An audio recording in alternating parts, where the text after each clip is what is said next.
મુખ્યમંત્રી ભૂપેન્દ્રભાઈ પટેલે રામપુરા ઘાટ ખાતે પહોંચી નર્મદા મૈયાની પૂજા અર્ચના કરી હતી।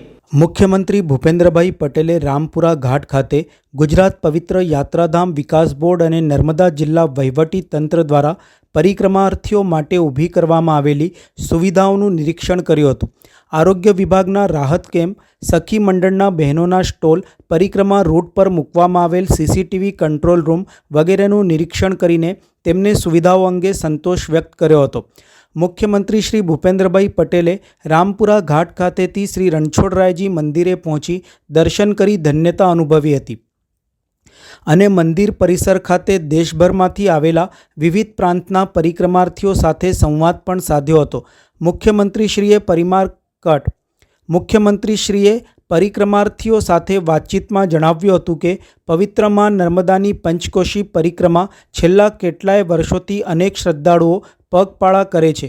પરિક્રમાર્થીઓ માટે રાજ્ય સરકારના ગુજરાત પવિત્ર યાત્રાધામ વિકાસ બોર્ડ અને જિલ્લા વહીવટી તંત્ર દ્વારા ઊભી કરાયેલી સુવિધાઓ અંગે મુખ્યમંત્રીશ્રીએ પરિક્રમાર્થીઓને પૂછા કરીને તેમના મંતવ્યો, સૂચનો, પ્રતિભાવ મેળવ્યા હતા।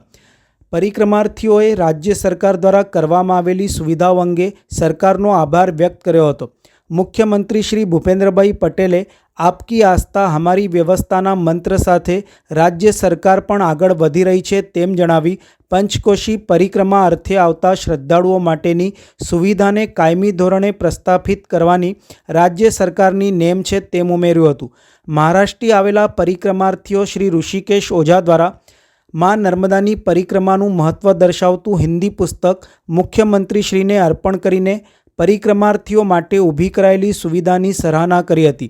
રણછોડરાયજી મંદિર ખાતે સંવાદના આ કાર્યક્રમમાં મુખ્યમંત્રીશ્રીને નર્મદા જિલ્લા કલેક્ટર શ્રી એસ.કે. મોદીએ શાલ અને મા નર્મદાની પ્રતિમા અર્પણ કર્યા હતા।